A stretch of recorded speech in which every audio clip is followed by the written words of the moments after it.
Okay, number 10. Which expression is equivalent? What does equivalent mean? Same.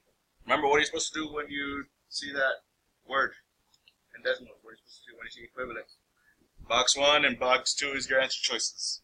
Yes. If I'm doing this by hand, none of these have parentheses, so you have to distribute that -4 and then combine your like terms, right? Or again, put this in box 1, replace W with X, put this in box 2, and see which one matches. Okay, number 11, same thing. All we're doing is distributing and combining our like terms. You're distributing the negative, and here +1. You're going to combine your like terms and see which one gives you these answers. Or if you're doing this in Desmos, put all of this in box 1, replace Z with X, and then check your answer choices. Make sense? Yes. So go ahead and work on those two real quick. Okay, number 12. Which one of the following radicals cannot be simplified? So remember, when we were talking about simplifying, we had to divide by our prime numbers. Our prime numbers are 2, 3, 5, 7, 11, 13, and so on, right? And that's when we started off with 18, and we had to divide by 2, which is 9, right? 9 I cannot divide by 2 because then I get 4.5, and we don't want decimals, so I'm going to divide by 3, my next one, my next prime number. And 9 divided by 3 is 3, and 3 is a prime number, so that means I can stop, right? So once I stop, you got to circle your pairs. So you circle your pairs, and that's what goes on the outside, 3 square roots of 2. So F is really 3 square roots of 2, so we did get to simplify that. That makes sense? Square root of 36 is 6. So that one's also incorrect because we simplified it to be 6. Okay, so try H and J and see which one of those two cannot be simplified. So remember, it's not simple. You can't simplify it if there's no pairs. If there's no pairs, that means you cannot simplify it. So work on H and J. And there is no way to do this on Desmos.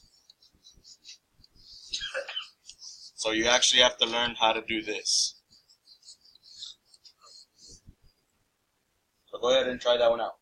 Okay, number 13. Which of the following expressions is equivalent? So I have 16 raised to the 3/4, and I have that raised to the 1/3.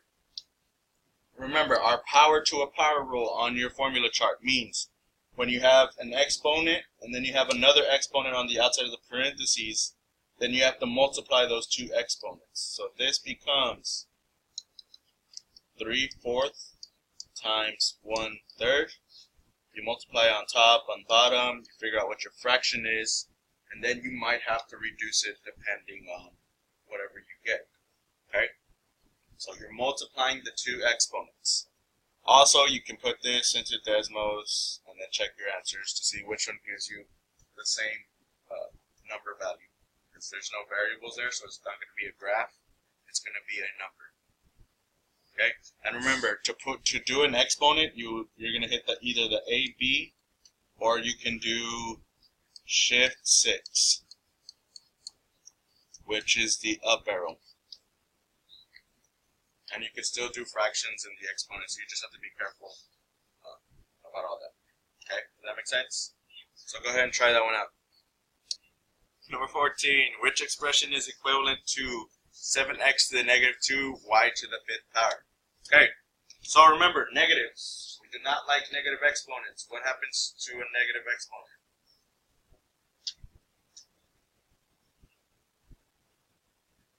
Formula chart. Yep, formula chart. So what does the formula chart say? It says. I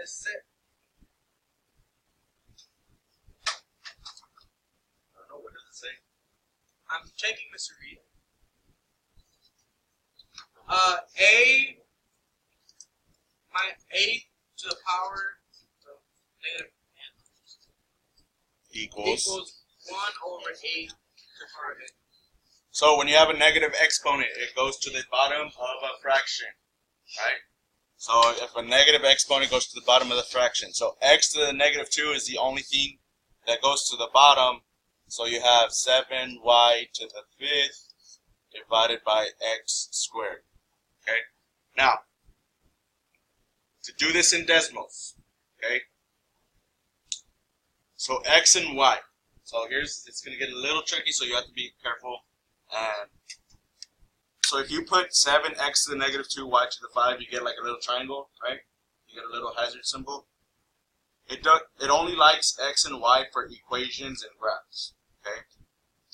So that means you have to replace x with a and y with b. And then you're going to click the button that says off or add a slider. So you add a slider, right? And so then A and B, and like I said, you don't want 1 or 0, right? 1 and 0, or you don't want those two. And then they have to be two different numbers. So I always just do 2 and then 3. And then you have to see which number, this is going to turn into a number, an actual number. And then so then you have to check which one of these gives you that exact same number value. Does that make sense?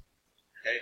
So if there's more than one variable, so here I have two variables, x and y, and there's no equal sign, you have to replace it with another letter. So x and y, only if it's x and y. If it's like a, b, and c, you can just leave it as a, b, and c. Does that make sense? Like this one down here, number 15, you have to replace x and y. You can leave w, but x and y has to be replaced.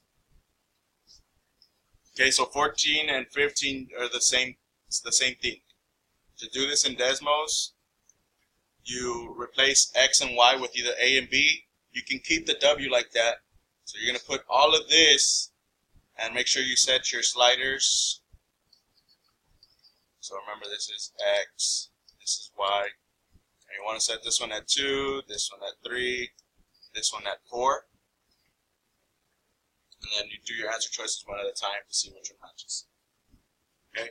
If you're doing this by hand, remember when you divide, whenever you're dividing with exponents, what do you have to do with the exponents? Subtract them. You subtract the exponents. Yes. So 10 and 6, those are numbers, so you have to simplify 10 and 6. So then w becomes 7 minus 2. X becomes negative 9 minus negative 3. And y becomes 5 minus negative 6. And then from there, you change your two negatives to positive. Right? So w to the 5th. Negative 9 plus 3 is negative 6. 5 plus 6 is 11. So if I simplify 10 and 6, it'll be what? We'll figure that out. And so then this is part of your answer right there. You just got to fix the negative and then reduce 10 and 6. So go ahead and try that one out real quick. All right, number 16. A rectangular prism has a width of x to the 4 inches, a length of xy to the 6 inches, and a height of y cubed inches. The volume of a rectangular prism can be found using V equals LWH, which expression represents the volume in cubic inches of this rectangular prism. So you have a rectangular prism, right?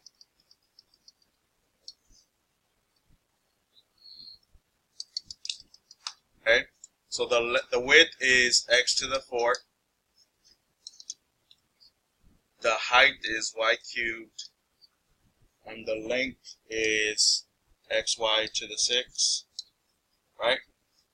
So your volume is equal to length times width times height. So that means you have to do length, which is xy to the 6, times your width, which is x to the 4th, times y cubed, which is the height.